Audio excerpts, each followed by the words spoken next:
नहमदहु व नसल्ली अला रसूलिहिल करीम, अम्मा बाद, फ़ौज़ु बिल्लाहि मिनश शैतानिर रजीम, बिस्मिल्लाहिर रहमानिर रहीम।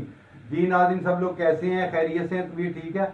मेरे व्यूवर्स कैसे हैं और मेरे सब्सक्राइबर कैसे हैं? आज जो नुस्खा बयान करने जा रहे हैं, दुश्वारी व तंगी सांस, सांस लेने में जिनको मसला होता है, ठीक है जी, जिन लोगों को सांस लेने में मसला होता है, लंग्स फेफड़ों का मामला होता है ये, ठीक है, कोई ऐसी रतूबत या ऐसी ग़िज़ा खाई हो जिसकी वजह से ख़ास तौर पे औरतों में ये मसला बन जाता है, ठीक है जी।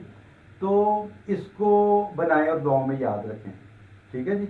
आगे मज़ीद इसकी वजाहत भी करते हैं जी। कीम साहब बोलें जी। नुस्खा जो है वो नोट फरमा लें। नुस्खा ये है, सबसे पहले जो चीज़ आपने लेनी है वो है जुखाड़, दूसरे नंबर पर काली मिर्च और तीसरे नंबर पर पीपल मग्गा, चौथे नंबर पर अनार दाना तुर्श और पाँचवें नंबर पर पुराना गुड़।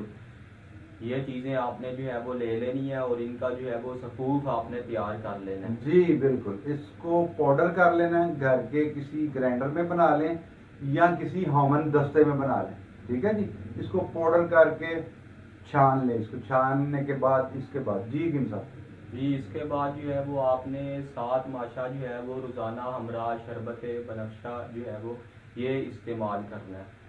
अच्छा नाज़रीन, ये जो आप कहेंगे कि जी ये किस तरह, ये आपके हकीम साहब ही बताएंगे कि ये कितना, यानी आपकी बॉडी स्ट्रक्चर को देख करके मेडिसन को रिकमेंड करेंगे भाई कितनी दवाई देनी है, ठीक है। आधा चम्मच देना है, ठीक है, 1/3 देना है, किस तरह देना है, 4 चुटकियाँ देनी है, 8 चुटकियाँ देनी है, 20 चुटकी तक यानी दे सकते हैं, ठीक है जी।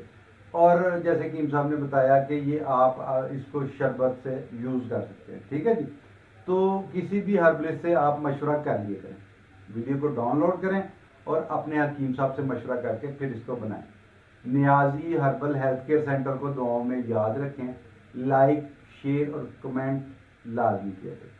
वस्सलाम, हकीम असदिया।